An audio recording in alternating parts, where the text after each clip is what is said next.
পৃথিবীর সবচেয়ে ভয়ঙ্কর আর রহস্যে ঘেরা জায়গাটা লুকিয়ে আছে প্রশান্ত মহাসাগরের এক কর্নারে ফিলিপাইনের ঠিক পূর্ব পাশে, যেটা মানুষ চেনে মারিয়ানা ট্রেঞ্চ নামে। কিন্তু এই জায়গাটা আসলে একটা অতল রহস্যময় গহ্বর, যেখানে নামা মানেই অন্ধকারে হারিয়ে যাওয়া। প্রায় 11,000 মিটার গভীরে, যেখানে সূর্যের আলোর একটা রশ্মিও পৌঁছাতে পারে না।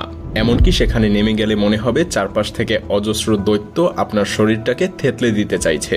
এই গহ্বরে ঢোকার সাহস খুব কম জাতিই দেখিয়েছে, কিন্তু সম্প্রতি এক দেশ যেন অন্য সব হিসেব ছুঁড়ে ফেলে ঝাঁপিয়ে পড়েছে এই দুনিয়ার গভীরে। হ্যাঁ, চীন। তারা এখন আর কেবল গবেষণা করছে না, তারা সমুদ্রের এই গভীরে রোবট পাঠাচ্ছে, সমুদ্রের তলে স্থায়ী ঘাঁটি বানানোর ছক কষছে। এমনকি সমুদ্রের পেটে যেসব মূল্যবান খনিজ আর সম্পদ আছে, সেগুলো আগেভাগেই নিজেদের করে নিতে মরিয়া হয়ে উঠেছে। অন্যদিকে যুক্তরাষ্ট্রসহ পশ্চিমা দেশগুলোর অনেকেই মহাসাগর গবেষণার আগ্রহ হারিয়ে ফেলেছে। তাহলে প্রশ্ন ওঠে, মারিয়ানা ট্রেঞ্চের গভীরে কি এমন আছে যার জন্য চীন এত মরিয়া হয়ে উঠেছে?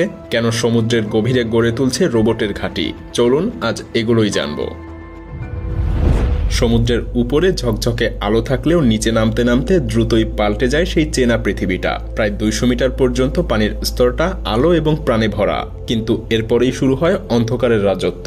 যত নিচে নামা হয় ততটাই আলো ফিকে হতে থাকে, আর পানির চাপ বাড়তে থাকে ভয়ঙ্করভাবে, যেন চারপাশ থেকে ধীরে ধীরে কোনো অদৃশ্য হাত আপনাকে চেপে ধরছে।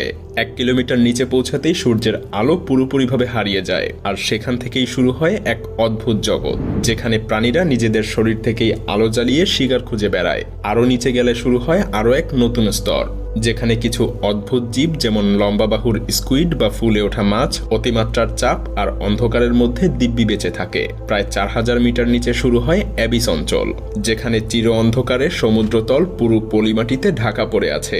দেখলে মনে হবে এটা এক বিরান মরুভূমি, কিন্তু এই পলিমাটির নিচে লুকিয়ে আছে কোটি কোটি বছরের ইতিহাস। উপরের দিক থেকে ধীরে ধীরে যে মৃত প্লাঙ্কটন, মাছ বা ধুলোকণা পড়ে, তাদের তৈরি স্তরকে বলে মেরিন স্নো।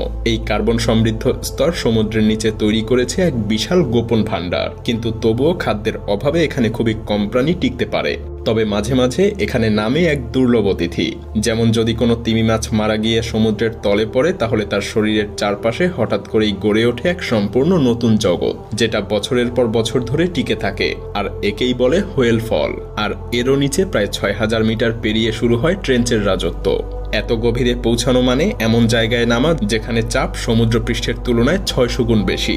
চ্যালেঞ্জার ডিপ, যেটা মারিয়ানা ট্রেঞ্চের সবথেকে গভীর জায়গা, প্রায় 11,000 মিটার নিচে, যেখানে পাওয়া গেছে কিছু অদ্ভুত বিশাল এককোষী প্রাণী আর ধবধবে সাদা চিংড়ির মতো জীব।